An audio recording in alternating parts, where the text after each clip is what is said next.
إن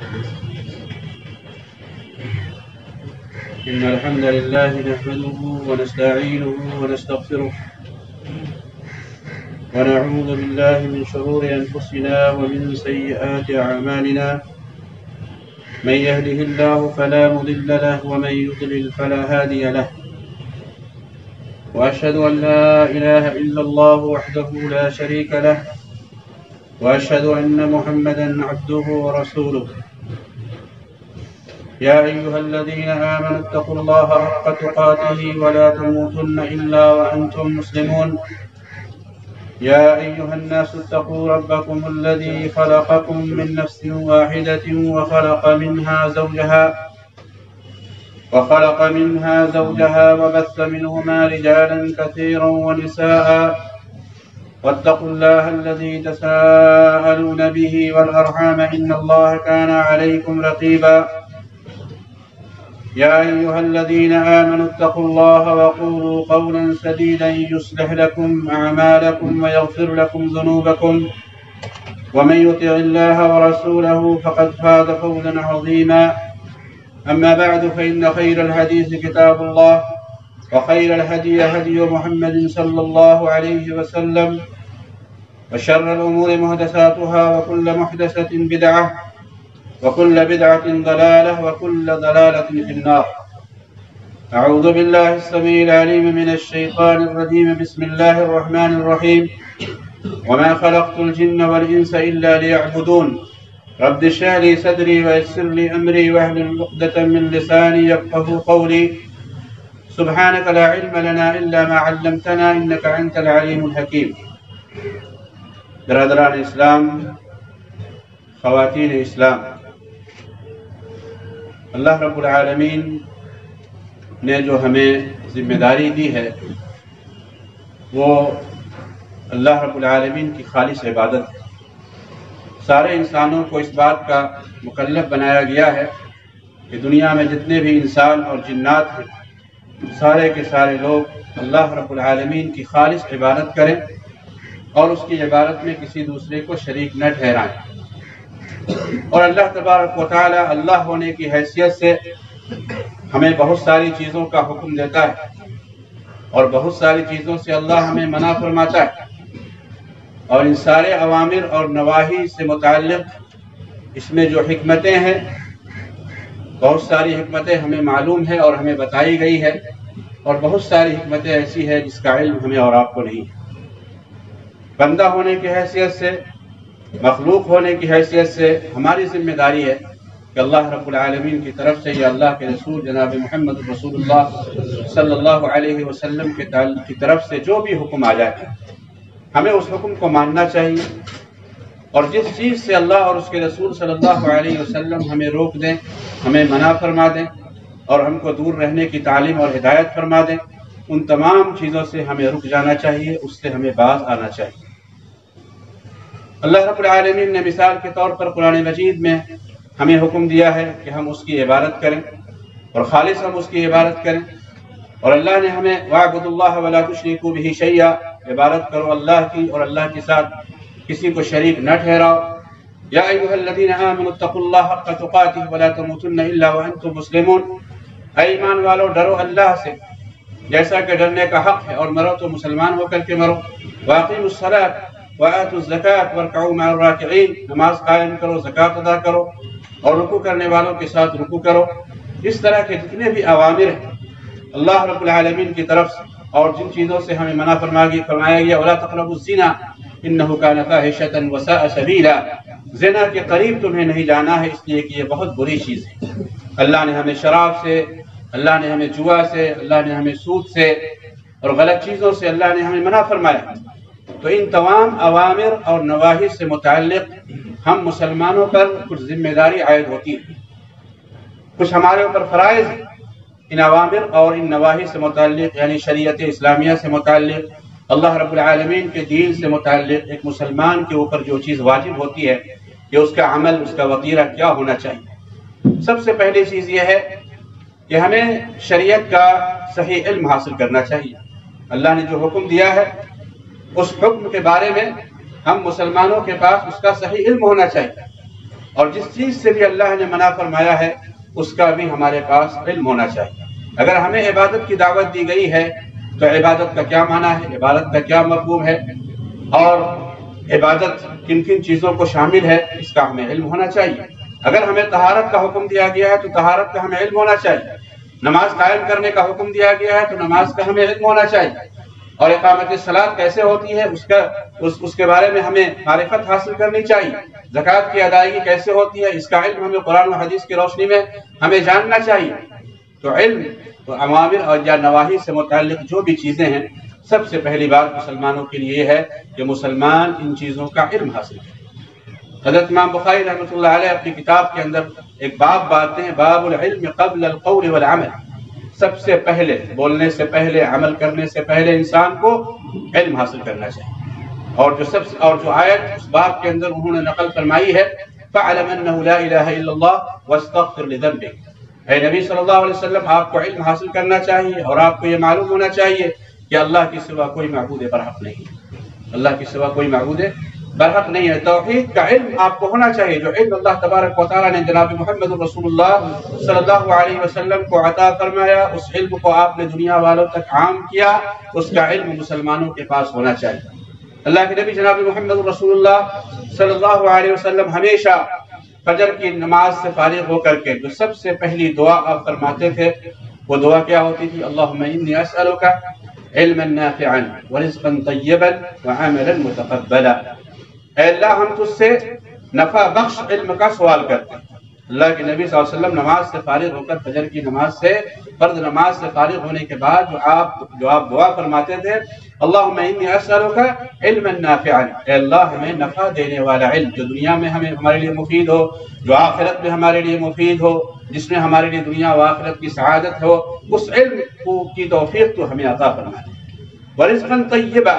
اور اس کے بعد پاکیزہ روزی کی دعا فرماتے تھے۔ وعملا صالحا، یا عمل متقبلا، نیک عمل کی یا مقبول عمل کے لیے اللہ تبارک و تعالیٰ سے دعا فرماتے تھے کہ میں جو بھی عمل کروں اے اللہ تیرے یہاں مقبول ہو جائے، جو بھی میں کام کروں تو اس سے راضی ہو جائے، خوش ہو جائے، اس کا اجر و ثواب ہمیں مل جائے، اس کے لیے اللہ کے نبی صلی اللہ علیہ وسلم دعا فرماتے ہیں۔ تو اس میں 3 دعائیں کی گئی ہے، رزق طیب، پاکیزہ روزی کی دعا کی گئی ہے، عمل صالح اور نیک عمل کی دعا کی گئی ہے، لیکن ان دونوں سے پہلے علم نافع کی دعا کی گئی۔ معلوم یہ ہوا کہ پاکیزہ روزی کیا ہے، خبیث اور ناپاک روزی کیا ہے، اس کے لیے آپ کو علم حاصل کرنا پڑے گا۔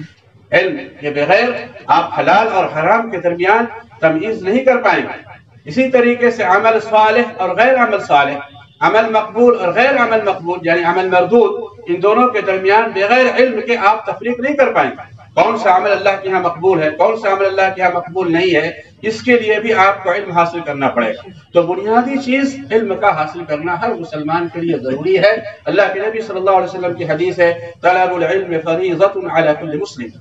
علم کا سیکھنا ہر مسلمان کے اوپر فرض ہے، ہر مسلمان کے اوپر ضروری ہے۔ اتنا علم ہر مسلمان کے پاس ہونا چاہیے، چاہے مرد ہو یا عورت، جس سے وہ اپنی عبادت کی اصلاح کر لے،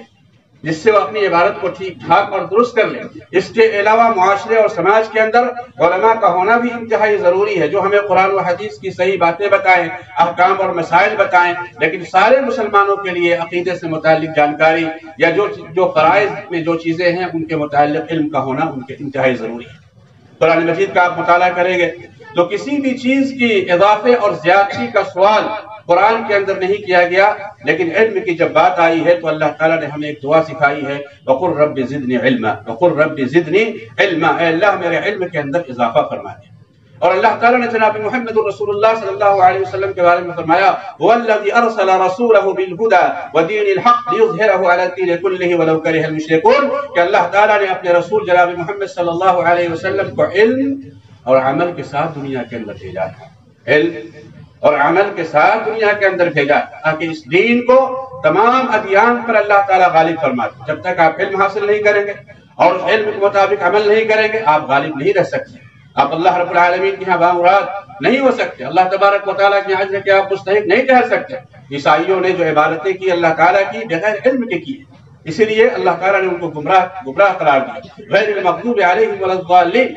ہم نمازوں میں دعا کرتے ہیں اللہ ہم کو صراط مستقیم پر چلنے کی توفیق عطا فرما دے۔ صراط مستقیم وہ ہے جس کا علم اللہ نے ہمیں قرآن اور حدیث میں عطا فرمایا ہے۔ اور جو جناب محمد رسول اللہ صلی اللہ علیہ وسلم جو بتا کر کے چلے گئے وہی صراط مستقیم ہے. لیکن نصرانیوں نے کیا کیا؟ اللہ کی عبادت کی لیکن علم کی بنیاد پر نہیں کی. تو سب سے پہلی چیز جو ہمارے اوپر واجب ہے ایک مسلمان ہونے کی حیثیت سے کہ جو تعلیم ہمیں دی گئی ہے اس کو ہمیں سیکھنا چاہیے، اس کو ہمیں جاننا چاہیے اور اس کے بارے میں ہمیں اچھی معلومات حاصل کرنی چاہیے تاکہ ہم جہالت سے دور رہیں اور صحیح علم کی روشنی میں اپنی اللہ رب العالمین کی عبادات کو ہم انجام دیں. دوسری چیز جو ہمارے لیے انتہائی ضروری ہے کہ صرف علم حاصل کرنا نہیں ہے بلکہ اس علم سے ہمیں محبت بھی ہونی چاہیے. اللہ رب العالمین کے احکام سے ہمیں محبت ہونی چاہیے، اللہ کے دین سے ہمیں محبت ہونی چاہیے، توحید سے، اللہ کی خالص عبادت سے، نماز سے، روزہ سے، حج سے، زکوٰۃ سے، حلال چیزوں سے،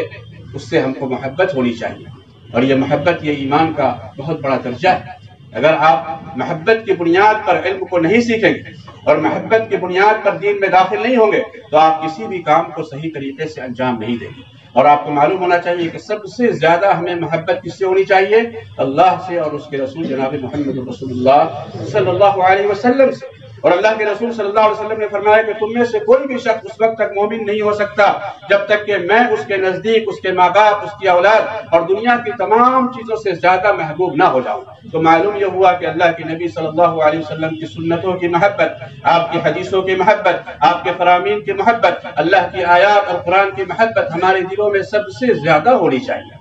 اللہ تعالیٰ نے منافقوں کے بارے میں فرمایا ذالک بأنہم کرہوا ما انزل اللہ فاحبط اعمالہم. ان منافقوں نے اللہ کے اعمال کو، اللہ کے اوامر کو، اللہ کی باتوں کو ناپسند کیا، اسی لیے اللہ تعالیٰ نے ان کے سارے اعمال کو برباد کر دیا.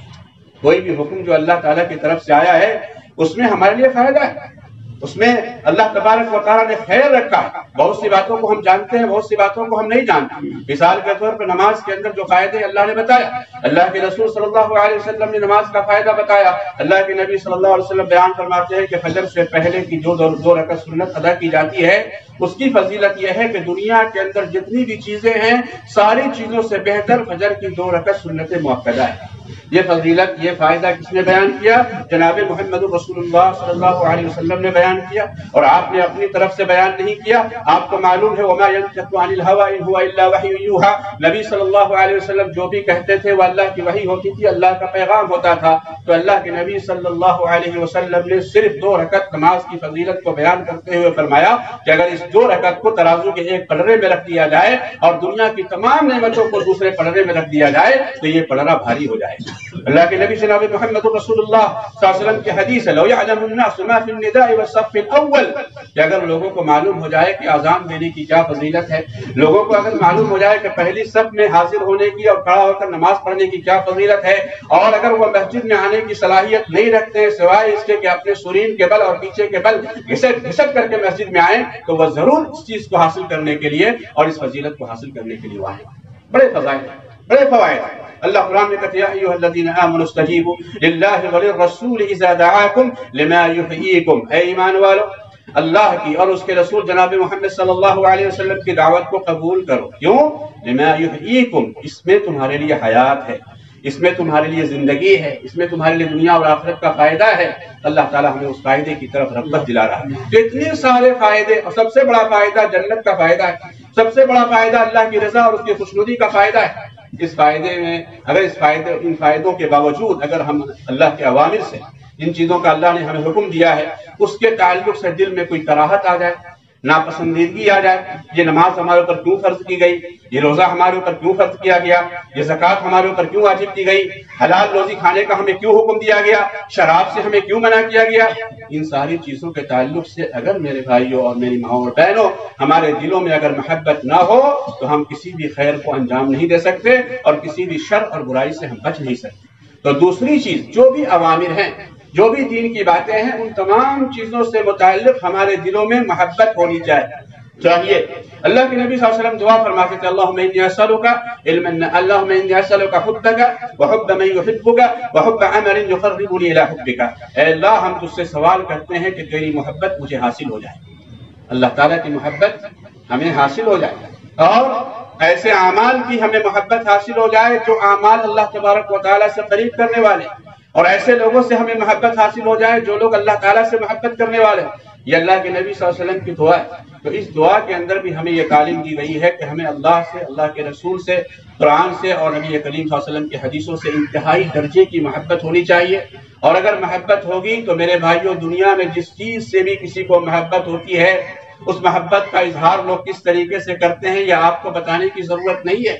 آپ الحمدللہ عقل مند ہیں، اللہ تبارک و تعالیٰ نے آپ کو دین اور دنیا کا علم عطا فرمایا ہے۔ آپ اس چیز کو اچھی طرح سے جانتے ہیں کہ جس چیز سے تھوڑا سا بھی لگاؤ انسان کا ہو جاتا ہے، تھوڑا سا بھی تعلق اس سے ہو جاتا ہے، تھوڑی سی محبت اس کے ساتھ ہو جاتی ہے، تو انسان نہ جانے اس کے لیے کیا نہیں کرتا ہے اور کتنی قربانیاں دینے کے لیے وہ تیار ہوتا ہے۔ اگر ہماری محبت ایمان سے ہو جائے، ہماری محبت صلاح اور نماز سے ہو جائے، ہماری محبت زکوٰۃ صدقہ اور خیرات سے ہو جائے، ہماری محبت دین کے کاموں سے ہو جائے، ہماری محبت دعوت توحید سے ہو جائے، تو میرے بھائیو اس کے لیے ہم کیا نہیں کر سکتے ہیں۔ اور اللہ رب العالمین نے دنیا و آخرت میں ان تمام چیزوں کا فائدہ رکھا ہے، اور اللہ تبارک و تعالیٰ کی رضا اور اس کی خوشنودی اللہ کے احکام اور جناب محمد رسول اللہ صلی اللہ علیہ وسلم کی احادیث پر عمل کرنے میں ہے۔ تو دوسری چیز، علم حاصل کرنے کے بعد ان تمام چیزوں سے ہمیں محبت ہونی چاہیے۔ تیسری چیز کیا ہے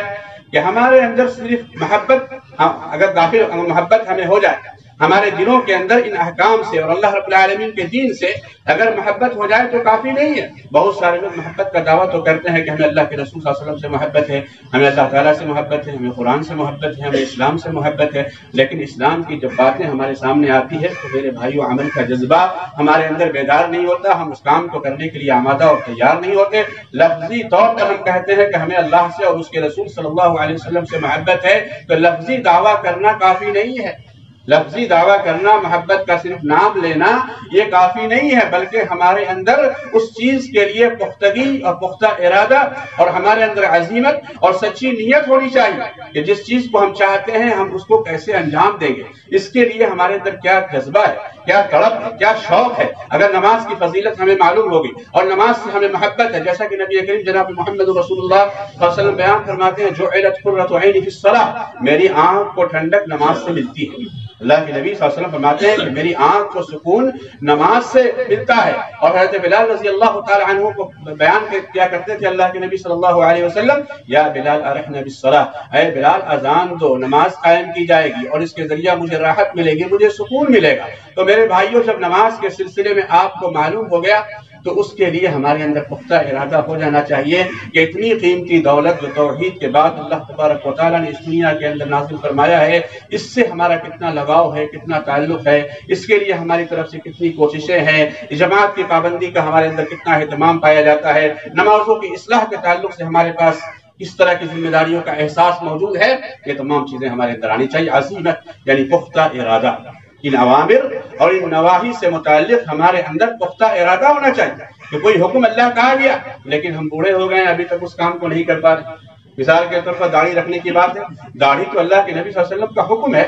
امر ہے، اللہ کے نبی صلی اللہ علیہ وسلم نے حکم دیا ہے، لیکن ہماری عمر گزرتی جا رہی ہے اور ہم اس سنت پر عمل نہیں کر پا رہے۔ اللہ کے نبی صلی اللہ علیہ وسلم کے زمانے میں جب شراب کی حرمت کا اعلان ہوا تھا تو مدینے کے تجار نے، جو مسلمان تھے، انہوں نے مٹکوں میں شراب کو باقی نہیں رکھا کہ اس کو کسی اور ٹائم میں ہم بیچ دیں گے، اور جو شراب ہم نے خریدی ہے کم از کم وہ پیسہ تو نکل جائے، بلکہ اسی وقت انہوں نے مٹکوں کو پھوڑ ڈالا اور مدینے کی گلیوں میں شراب بہ رہی تھی شراب کی حرمت کے بعد۔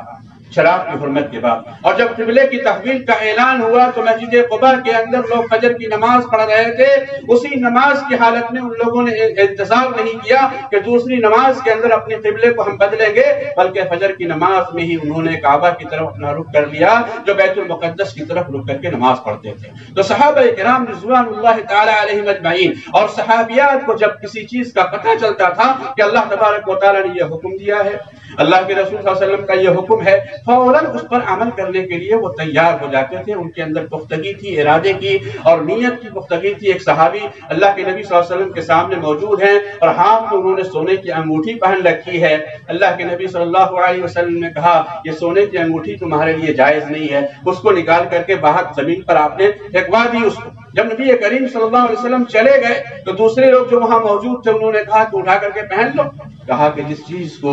اللہ کے نبی صلی اللہ علیہ وسلم نے میری انگلی سے نکال کر کے پھینک دیا میں اس کو کبھی میں انگلی میں نہیں پہن سکتا ہوں. تو میرے بھائیو، اللہ رب العالمین کے اوامر، اللہ کے احکام اور جناب محمد رسول اللہ صلی اللہ علیہ وسلم نے جن چیزوں سے بھی منع کیا ہے اس کے تعلق سے ہمارے اندر پختہ ارادہ ہونا چاہیے کہ یہ کام ہم کریں گے اور اس کام سے ہم بچیں گے، اور جتنا جلدی ہو سکے گا کریں گے، اور جتنا جلدی ہو سکے گا گناہوں سے ہم بچنے کی کوشش کریں گے، اس لیے کہ کسی کو بھی معلوم نہیں ہے کہ اس کی موت کب آئے گی. اذا اصبحت فلا تنتظر المساء واذا امسيت فلا تنتظر الصباح. جب صبح ہو جائے تو شام کا انتظار مت کرو، اور جب شام ہو جائے تو صبح کا انتظار نہیں کرو. بہت سارے لوگ نماز کے لیے ریٹائرمنٹ کا انتظار کر رہے ہیں کہ جب ہم ریٹائر ہو جائیں گے تو مسجد پکڑ لیں گے، جب ہم ریٹائر ہو جائیں گے تو کاروبار چھوڑ دیں گے، جھوٹ بولنا چھوڑ دیں گے، غلط کام کرنا چھوڑ دیں گے. نہیں میرے بھائیو، اللہ تبارک و تعالیٰ کا حکم جب آ گیا ہے تو ہمارے اندر یہ جذبہ منافست اور جذبہ مسارعت اس کام کو کرنے کے لیے ہمارے اندر ایک جذبہ ہونا چاہیے کہ جتنا جلدی ہو سکے اللہ کے حکم پر عمل ہو جائے. اس کے لیے ہمیں اللہ سے دعا بھی مانگنی چاہیے کہ اللہ ہمیں تو توفیق عطا فرما کہ تو نے جو بھی حکم دیا ہے یا تیرے رسول جناب محمد رسول اللہ صلی اللہ علیہ وسلم نے جو بھی حکم فرمایا ہے اس حکم پر عمل کرنے کے لیے فوراً ہمارے اندر آمادگی اور تیاری کا جذبہ بیدار ہو جائے، اور جس چیز سے اللہ اور اس کے رسول نے منع فرمایا ہے اے اللہ ہم اس چیز کو فوراً ترک کر دیں، فوراً چھوڑ دیں. اسی لیے ہم دعا کرتے ہیں اللہم حبب الینا الایمان وزینہ فی قلوبنا وکرہ الینا الکفر والفسوق والعصیان. اے اللہ ایمان کی محبت کو میرے سینوں کے اندر پیدا فرما دے. اے اللہ ایمان سے ہمارے سینے کو مزین فرما دے. اے اللہ میرے دل کے اندر کفر کے لیے نفرت ڈال دے، فسق و فجور اور گناہوں کے لیے نفرت ڈال دے. اللہ تبارک و تعالیٰ نے یہ چیزیں ہمیں اور آپ کو سکھائی ہے تو عزیمت ہمارے اندر ہونی چاہیے. اللہ قرآن میں کہتا ہے وقالوا لن يدخل الجنة الا من كان هودا او نصارى تلك امانيهم. اللہ کہتا ہے کہ یہودی کہتے ہیں کہ جنت میں ہم جائیں گے، نصرانی کہتے ہیں کہ جنت میں ہم جائیں گے. اللہ فرماتا ہے کہ یہ تمہاری آرزویں ہیں، یہ تمہاری تمنائیں ہیں، یہ تمہارا خواب و خیال ہے، تمہارے بول دینے سے تم جنت میں نہیں چلے جاؤ گے. قل هاتوا برهانكم ان كنتم صادقين. اگر واقعی تم جنتی ہو تو اس کی دلیل پیش کرو. اس کی دلیل کیا ہے تمہارے پاس کہ تم جنتی ہو؟ تمہارا عمل کیا ہے، تمہاری نیت کیا ہے، تمہارا ارادہ کیا ہے، تمہاری ایکٹیویٹیز اور تمہاری حرکتیں کیا ہے. ان تمام چیزوں سے پتہ چلے گا کہ آپ جنت کے خریدنے والے اور جنت میں جانے والے اور جنت کی تیاری کرنے والے اور جہنم سے بچنے والے ہیں. اللہ تبارک و تعالیٰ کہتا ہے قل ہاتوا برہانکم ان کنتم صادقین. دلیل پیش کرو، دلیل پیش کرو. فلا من اسلم وجهه لله وهو محسن فله اجره عند ربه ولا خوف عليهم ولا هم يحزنون. چوتھی چیز کیا ہے جو ہمارے لیے اور تمام مسلمانوں کے لیے ضروری ہے کہ اگر کسی عمل کے تعلق سے ہمارے اندر پختہ نیت آ جائے تو اب عمل کے لیے ہمیں تیار ہو جانا چاہیے. صرف نیت کر کے کہ فجر کی نماز پڑھیں گے اور اب فجر مت پڑھیے،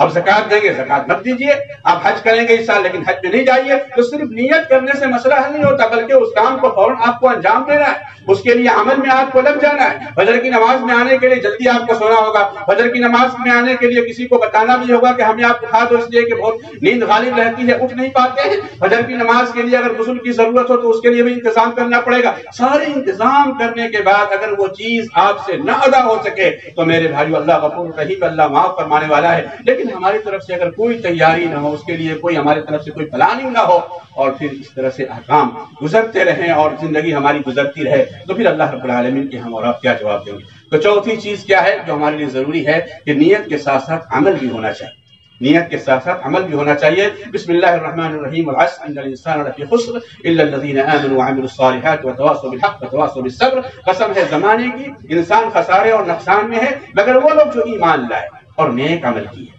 ایمان لائے اور نیک عمل کی. معلوم ہوا کہ صرف ایمان لانا کافی نہیں ہے بلکہ ایمان کو عمل کے ساتھ جوڑنا ہے. قرآن میں کہیں بھی آپ کو صرف ایمان کا ذکر نہیں کیا گیا کہ دل میں آپ نے یقین کر لیا بس کافی ہے. یقین کے ساتھ ساتھ اس یقین کو سنوارنے اور سجانے کے لیے اللہ رب العالمین نے جو اعمال کی ذمہ داری ہمیں دی ہے ان ذمہ داریوں کو آپ کو نبھانا ہوگا. قرآن میں کہیں بھی نہیں لکھا ہوا ہے کہ اشہد ان لا الہ الا اللہ واشہد ان محمد رسول اللہ کہنے کے بعد مسئلہ ختم ہو جائے گا. نہیں، اللہ نے ہمیں ذمہ داری دی ہے، نماز پڑھنے کی ذمہ داری دی ہے، روزہ رکھنے کی ذمہ داری دی ہے، عورتوں کو شوہروں کی اطاعت کرنے کی، گناہوں سے بچنے کی، یہ ساری ذمہ داریاں اللہ کی طرف سے ہمیں ملی ہے. اور قیامت کا جو فیصلے کا دن اللہ رب العالمین نے رکھا ہے وَمَن يَعْمَلْ مثقال ذرۃ خیرا یرہ ومن یعمل مثقال ذرۃ شرا یرہ، جو ایک ذرہ برابر بھی دنیا میں خیر اور نیکی کا کام کرے گا اللہ رب العالمین اس کا حساب وہاں پر چکا دے گا، اور جو ایک ذرہ برابر بھی دنیا میں برائی کرے گا اس کا نتیجہ اپنی آنکھوں کے سامنے قیامت کے میدان میں دیکھ لے گا۔ تو چوتھی چیز یہ ہے کہ ہمارے اندر عمل آنا چاہیے۔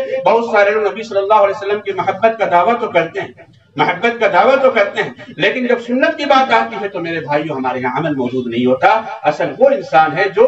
محنت کرے، جو کوشش کرے، جو قربانیاں پیش کرے، والذین جاہدوا فینا لنہدینہم سبلنا وان اللہ لمع المحسنین، جو لوگ ہمارے راستے میں محنت کرتے ہیں، کوشش کرتے ہیں، ان کو ہم اپنے راستے کی طرف رہنمائی کرتے ہیں، اور اللہ تبارک و تعالی احسان کرنے والوں کے ساتھ ہے، اللہ تعالیٰ محنت کرنے والوں کے ساتھ ہے، اللہ نیک عمل کرنے والوں کے ساتھ ہے، اللہ قرآن و حدیث پر چلنے والوں کے ساتھ ہے۔ تو محنت اور عمل کی ضرورت بہت زیادہ ہے، اس کا ہمیں خاص خیال رکھنا چاہیے۔ پانچویں چیز یہ ہے کہ جو بھی ہم کام کریں وہ اللہ تعالیٰ کے لیے کریں،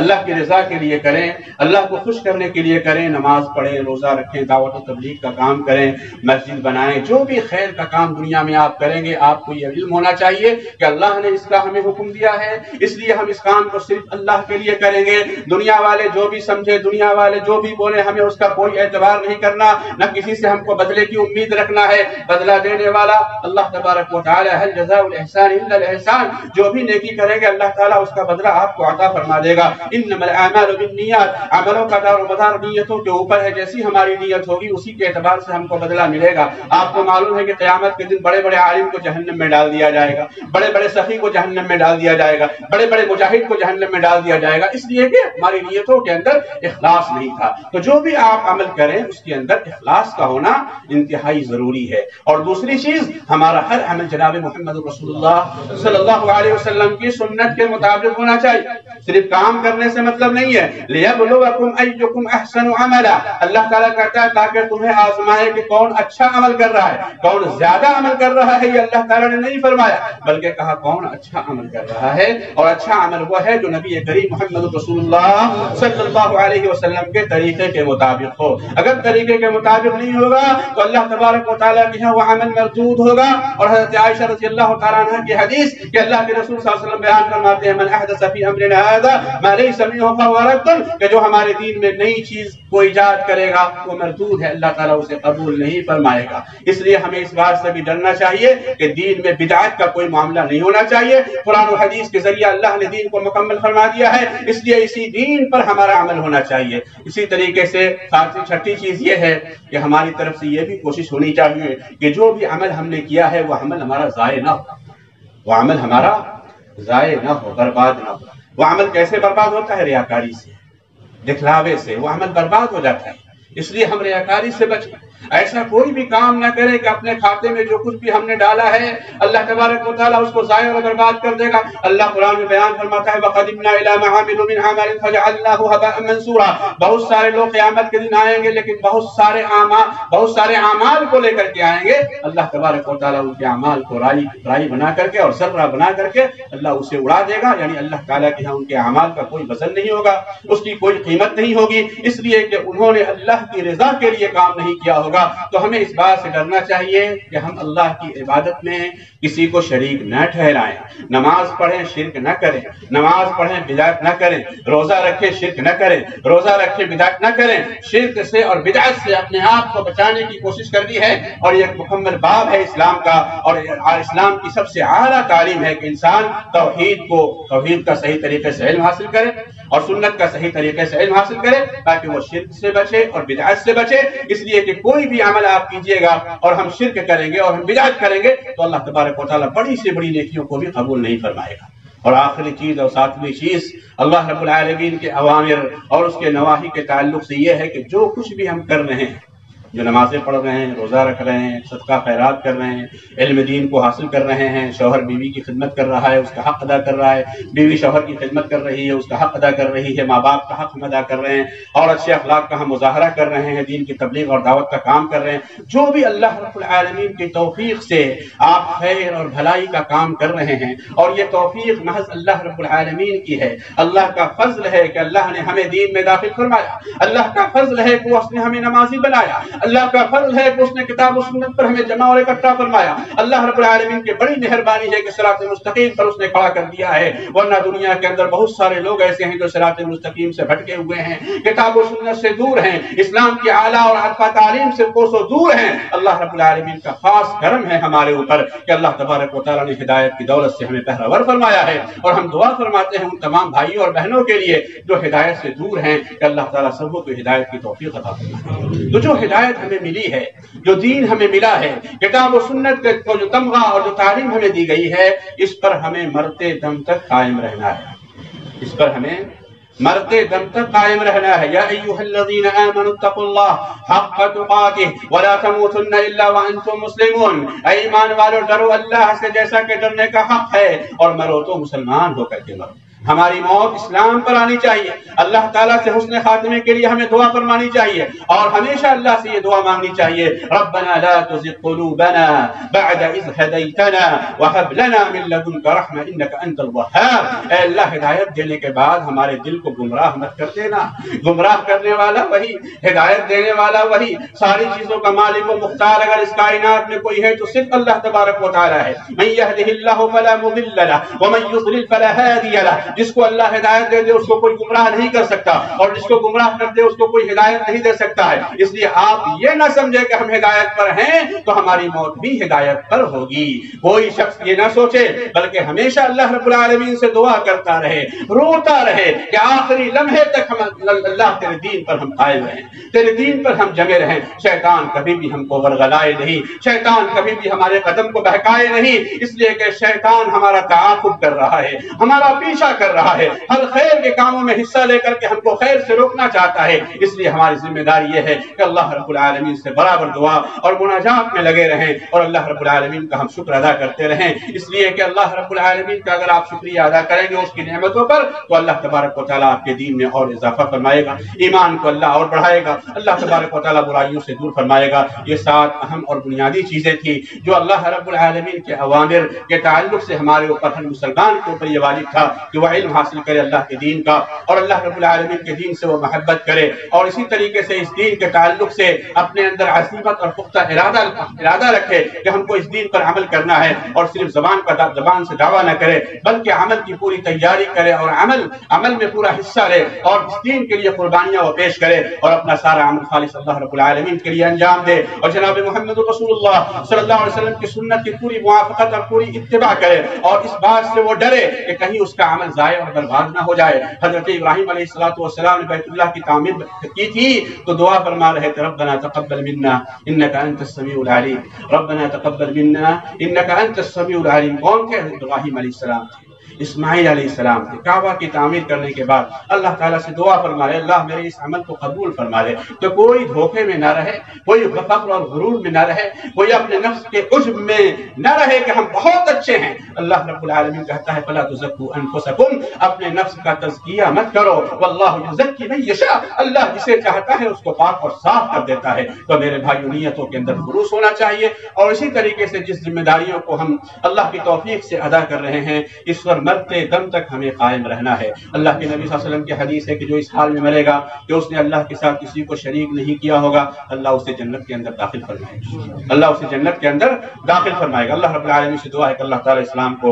غلبہ نصیب فرمائے، اے اللہ اپنے نبی کی سنتوں کو غلبہ نصیب فرما، اے اللہ اپنے دین کی تو مدد فرما، اے اللہ جہاں کہیں بھی مسلمان پریشان حال ہیں تمام مسلمانوں کی پریشانیوں کو دور فرما دے۔ الہ العالمین ہمارے خواتین پر تو رحم و کرم فرما، ہمارے اوپر تو رحم و کرم فرما، الہ العالمین ہمارے دین کی اور ہماری دنیا کی اور ہماری آخرت کی تو اصلاح فرما دے۔ الہ العالمین ہم میں جو لوگ موجود ہیں غیر موجود ہیں دنیا کے تمام مسلمانوں کی مغفرت فرما، الہ العالمین جو بیمار ہے تو انہیں شفاء کامل عاجل عطا فرما دے۔ الہ العالمین ہم میں جو بیمار ہیں اور جو بھی مسلمان کہیں بھی بیمار ہیں الہ العالمین سارے مسلمانوں کو شفا یابی عطا فرما دے، سارے مسلمانوں کو شفا یابی عطا فرما دے۔ الہ العالمین جوانوں کی اصلاح فرما دے، بزرگوں کی اصلاح فرما دے، بچوں اور خواتین کی تو اصلاح فرما دے۔ الہ العالمین ہماری نیتوں کے اندر خلوص عطا فرما، الہ العالمین ہمارے اعمال میں برکت نازل فرما، الہ العالمین استحلال کی توفیق ہمیں عطا فرما۔ جب تک اللہ دنیا میں رکھ ایمان کی حالت میں تو باقی رکھ، اور ہمارا خاتمہ ہو تو ایمان و توحید پر۔ اقول قولی ھذا واستغفر اللہ لی ولکم ولسائر المسلمین فاستغفروہ من کل ذنب انہ هو الغفور الرحیم۔